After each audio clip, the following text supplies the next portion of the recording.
हमारे हरियाणा में टोटल 19,729 तालाब हैं। और उन सारे तालाबों में 11,295 तो प्रदूषित है। 6140 सुरक्षित है और 2276 तो हमारे सूखे पड़े हैं, बिल्कुल सूखे। इसीलिए तो हमारा प्राधिकरण उन तालाबों के वास्ते हमारी अमृत सरोवर योजना मनरेगा के तहत उन सबका जीरो उद्धारण कर देंगे। जी सर, आपसे जानना चाहेंगे, आज आपने यहाँ पे विजिट किया है, उसके पीछे क्या उद्देश्य है आपका? जैसा कि अपने प्रदेश में माननीय मुख्यमंत्री जी हमारे तालाब प्राधिकरण के अध्यक्ष हैं, उनके मार्गदर्शन में और उनके नेतृत्व में पूरे प्रदेश के जितने भी गंदे तालाब हैं, ऐसे तो पूरे कुल तालाब 19,871 हैं, जिसमें से 11,500 तालाब ऐसे हैं जो प्रदूषित हैं, उसमें से कुछ ओवरफ्लोइंग भी है।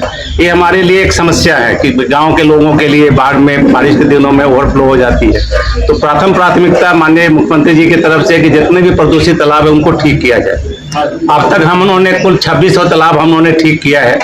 आदर्श तालाब के रूप में 1361 तालाब हम उन्होंने बना दिया है और नरेगा के तहत हम उन्होंने 1248 तालाब को ठीक किया। नारनौल में कितने तालाबों को चिन्हित किया आपने? हमने 200 तालाबों को नारनौल में ठीक किया, मैंने चिन्हित किया, जिसमें से 34 हमारे कंप्लीट हो गए नारनौल में जी। और उसमें अलग अलग ब्लॉक में अलग अलग संख्याएं हैं और जिसमें से कुछ पर काम चल रहे हैं, उसकी नक्शे बन रही है, प्लानिंग के स्टेज पे है। और विशेष करके जो अभी का जो आयोजन आज का था कि जितने भी तालाब तो बंद तो जा रहे हैं, लेकिन जन भागीदारी नहीं हो पा रही है। लोग उसको अपना नहीं समझ के सरकार के ऊपर ही छोड़ के रखे। आप क्या जन संदेश देना चाह रहे हैं? तो मैं इसके माध्यम से, आपके माध्यम से कहना चाहता हूँ, अब माननीय मुख्यमंत्री जी का भी संदेश देना चाहूंगा कि तालाब आपके लिए है, आप लोगों के लिए सरकार इतना खर्च कर रही है। प्राधिकरण का गठन भी पूरे देश में पहला राज्य है जहां पर प्राधिकरण का बना। इसको जब तक लोग अपना नहीं समझेंगे और इस पर अपने समय समय पर अलग अलग गतिविधियां नहीं करते रहेंगे, तालाब साफ रखना बड़ा मुश्किल है। इसके लिए जन जागरण के अभियान के तहत हम नुक्कड़ नाटक के माध्यम से सभी लोगों के पास, हम पूरे प्रदेश के सभी जिलों में, सभी गाँव में, सभी ब्लॉकों में हम जा रहे हैं। उसी क्रम में आज हम यहाँ पर नारनौल में यहाँ उपस्थित हैं। अब आपके माध्यम से सबको पुनः संदेश देना चाहते हैं कि जो भी तालाब हमारे संरक्षित हो गए हैं उसको ठीक रखें, जो अभी नहीं हुए हैं उसको भी आगे गंदा ना होने दें।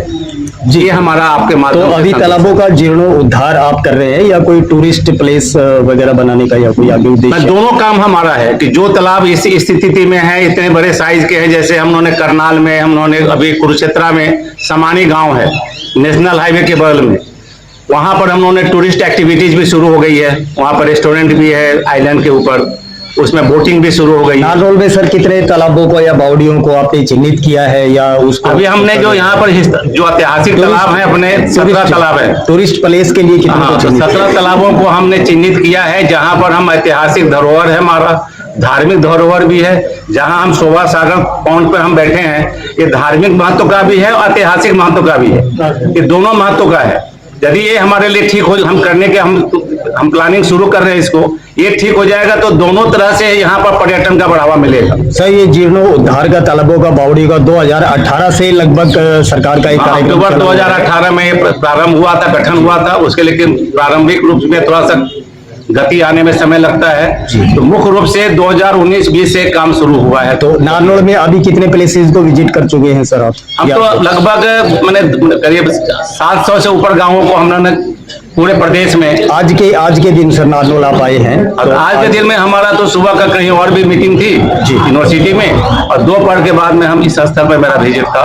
लेकिन सुबह में हमारी टीम जो थी अपने रूरल एरिया में एक तालाब था, वहां भी नुक्कड़ नाटक के माध्यम से हमारी टीम वहां भी थी। जी, यहाँ पे विजिट करने के बाद में फिर आगे किस प्रकार से क्या कार्रवाई की जाएगी? अभी हम एक बार विजिट करेंगे, मैडम भी यहाँ पर चेयरपर्सन यहाँ भी हैं, हमारे कार्यपालक अभियंता भी मैडम है, डीपीओ में भी हैं, आगे उनके साथ में करेंगे इसकी प्लानिंग, जो हमारी ड्राइंग पहले हम बनाते हैं उसकी जी, और एग्जीक्यूशन उसके हिसाब से हमारी एस्टिमेट बनेगी, सैंक्शन होगा, उसके बाद हम इसको काम कराने का प्रयास करेंगे इसको। जी, धन्यवाद सर। मैम जी, जानना चाहेंगे, प्रभाकर जी आज यहाँ पे नारनौल आए हुए हैं शोभा सागर तालाब पे, तो आप इस बारे में क्या कहना चाहेंगे?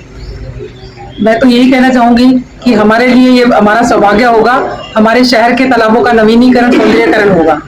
तो हम तो यही आशा और उम्मीद लेके बैठे हैं कि यहाँ पे आए, और सभी लोगों से भी मैं अपनी शहर की जनता से भी अपील करना चाहूंगी कि स्वच्छता बहुत जरूरी है, चाहे वो तालाब की हो, चाहे गली की हो, चाहे सड़क की हो। तो सभी से मेरा हाथ जोड़ के निवेदन है कि अपने शहर को साफ सुथरा बनाए रखें। सारे प्रदूषित तालाब को हम सुंदर बना सकें, संरक्षित कर सकें और चारों तरफ घूमने की ऐसी व्यवस्था हो, लाइट की व्यवस्था हो, बैठने की व्यवस्था हो कि गांव के लोग, बड़े बुजुर्ग, महिलाएं चारों तरफ सुबह शाम दोपहर में घूम सकें।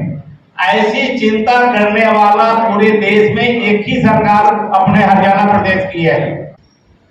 लेकिन कुल मिला के जो तालाब बन भी गए हैं उनको साफ सफाई बना रहे, उसको कोई रखने वाला, देखने वाला आप सब लोग चिंता करें। इसके लिए हम लोग आपके पास निवेदन करने के लिए आए कि हम करोड़ों रुपया खर्च तो कर रहे हैं लेकिन उसकी कोई जिम्मेदारी लेने को तैयार नहीं। तो तालाब जो आज बना है कल खराब हो जाएगा यदि सब लोग ऐसे पूरा कचरा फेंकेंगे, गोबर फेंकेंगे, लाइटें चोरी करके ले जाएंगे, बेंच को तोड़ के फेंक देंगे। ऐसे भी बहुत सारे गांव हैं जहां पर हम लोगों ने बेंचेस लगाए, हमारे विभाग के लोगों ने, लेकिन कुछ दिनों के बाद में पता चला कि सारे बेंच टूट के और तालाब के अंदर पड़े पड़े। ऐसी स्थिति भी है। ये हम अपना जो ऐतिहासिक धरोहर है, जिस तालाब पर हम बैठे हैं, धार्मिक महत्व का भी है और ऐतिहासिक महत्व का भी है। ऐसे तालाब को भी सरकार ठीक करने का प्रयास कर रही है। तो ऐसा ही अपने नारनौल के ये जो हमारे तालाब हैं, विशेषकर जो हम शोभा सागर हम लोग में रख के बैठे हैं, इस तालाब को भी उसी पुराने स्थिति पर हम लेकर जाए जब सर ये बना था। उसके लिए भी विशेषज्ञ को हम तालाब प्राधिकरण हायर करेगा। अर्बन लोकल बॉडी एमसी यहाँ बैठी हैं, उनके माध्यम से उसको एग्जीक्यूट करवाएंगे। लेकिन आप सबका वचन चाहिए कि पानी जो तालाब हमारे बनते जा रहे, हमारे आजू बाजू में जैसे भी अभी स्थिति में, वो उससे ज्यादा गंदा ना हो पाए। इसके लिए हम सबको आगे आना पड़ेगा। और ऐसा कभी कभी सोचते हम हैं कि हम अकेले क्या कर सकते हैं। अकेले बहुत लोग बहुत कुछ करते हैं और वो इतिहास बनाते हैं। सरकार तो अपना काम कर रही है, लेकिन हमारा भी दायित्व है। कोई भी सरकार, कोई भी राज्य, कोई भी देश तब तक आगे नहीं बढ़ेगा जब पूरा समाज का सहयोग नहीं मिलेगा।